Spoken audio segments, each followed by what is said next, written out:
Hi everyone. In this session, we will discuss how to solve question number 18 from application of derivatives miscellaneous exercise.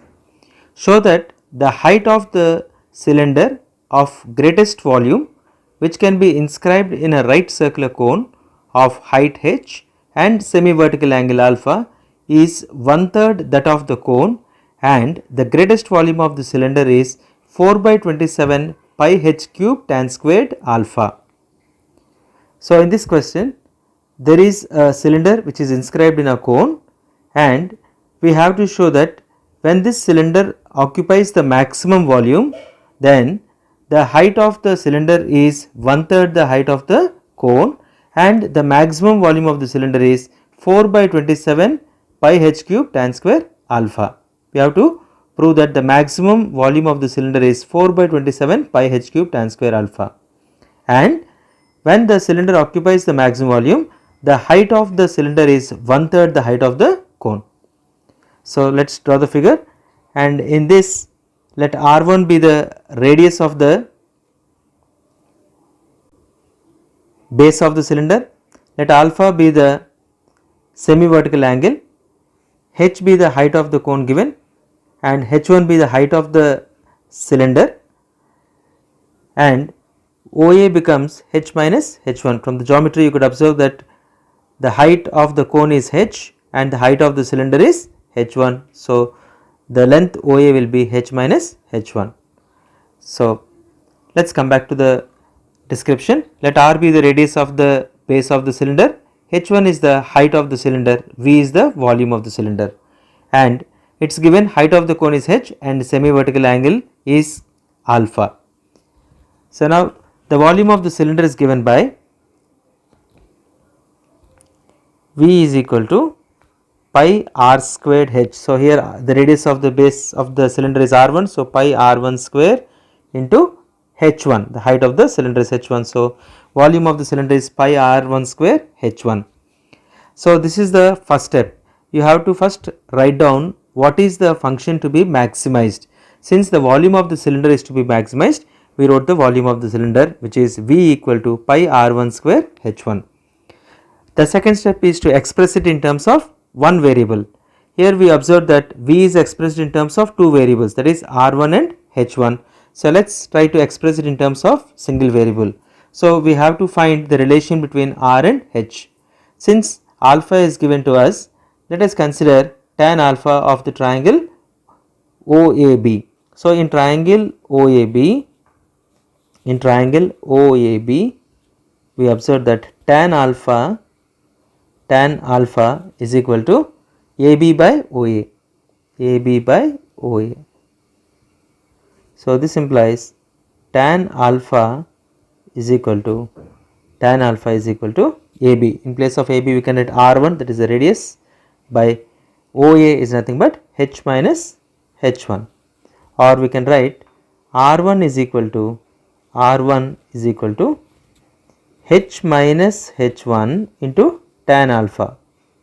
So, we could get the relation between R1 and h1, because here h and alpha are constants.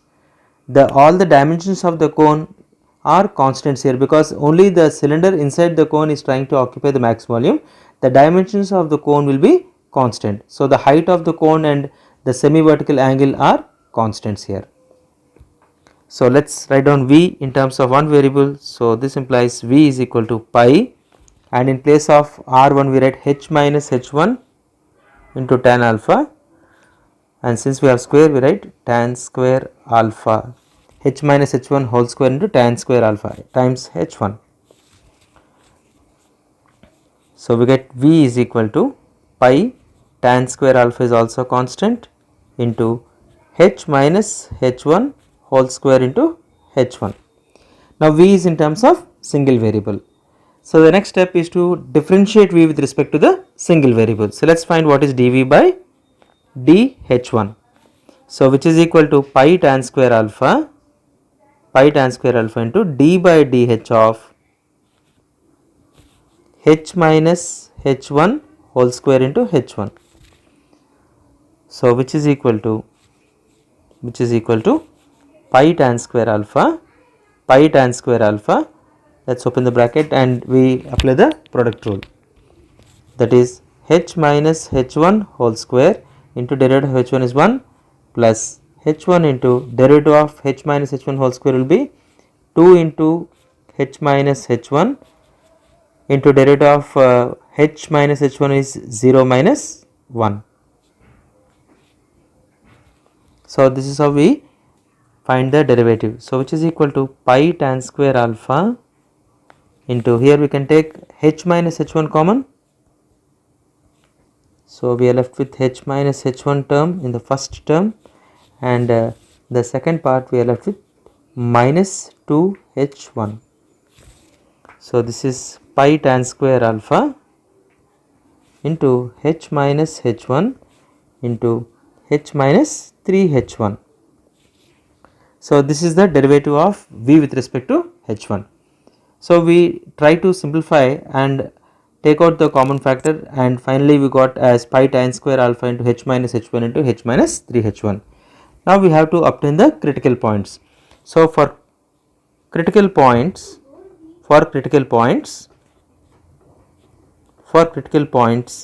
we write dv by dh1 equal to 0, which implies pi tan square alpha into h minus h1 into h minus 3h1 equal to 0, which implies h minus h1 equal to 0 or h minus 3h1 equal to 0, which implies h equal to h1, or we get this as h equal to 3h1, or we get the critical points h1 equal to h or h1 equal to h by 3. So, these are the two critical points, h1 equal to h or h1 equal to h by 3.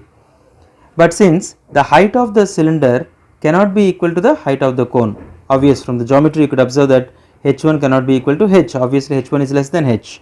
So, which means that h1 is not equal to h, therefore, the only possibility is h1 equal to h by 3. So, this is the only acceptable critical point. Now, after we obtain this critical point, now we have to check whether this critical point is corresponding to the point of local maxima. So, for that what we do is we apply second derivative test. So, let us find out the second order derivative of volume d square v by dh1 square, which is d by dh1 of dv by dh1, and that is equal to d by dh1 of, let us substitute dv by dh ka value, that is pi tan square alpha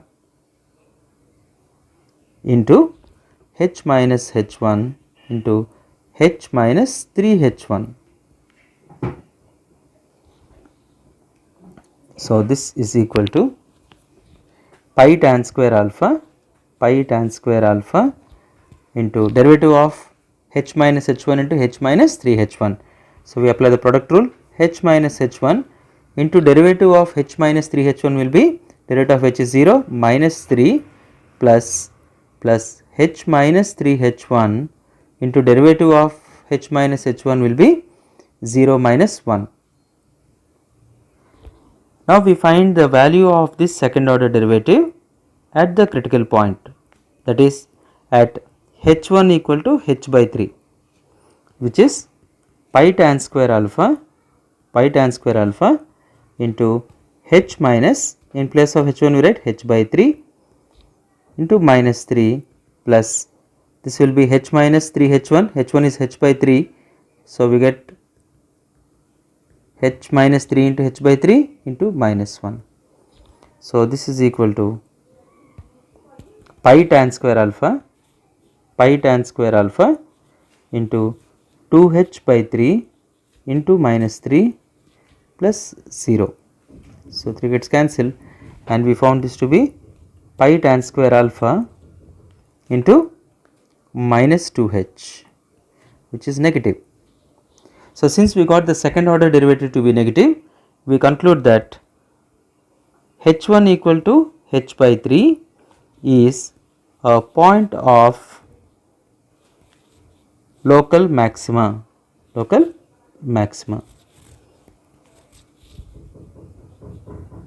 by second derivative test.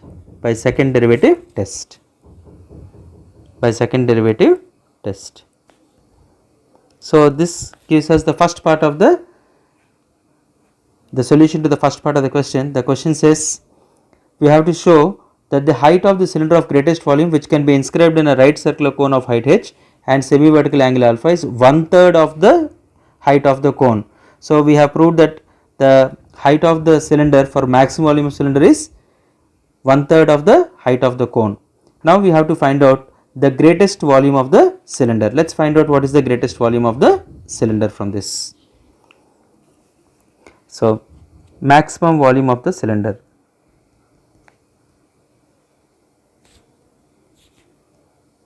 Maximum volume of cylinder is equal to, let us substitute the formula. We have obtained V as pi tan square alpha into h minus h1 whole square into h1. So let us write down that equal to pi tan square alpha into h minus h1 whole square into h1. So this is the volume of the cylinder in terms of h. So we have to substitute in that because we got the critical point in terms of h1. So we write pi into h minus h1 whole square into h1 into tan square alpha. So V equal to pi tan square alpha into h minus h1 whole square into h1.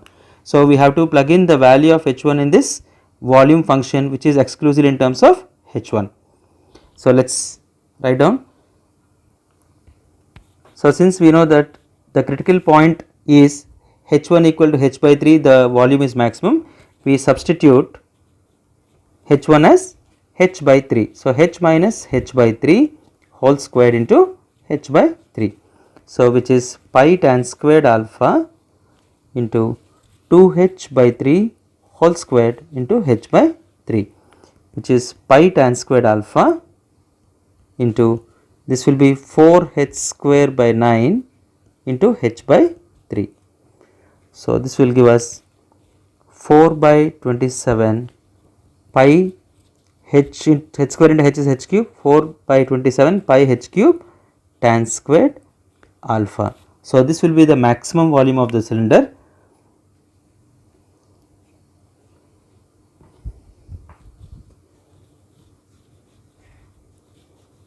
For a given height h and semi vertical angle alpha. So this will be the maximum volume.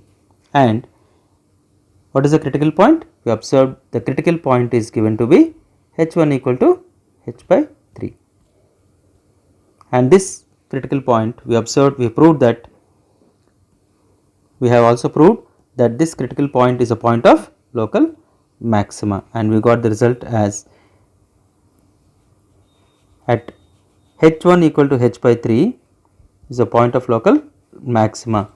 So we could prove that this is giving us the maximum value of V.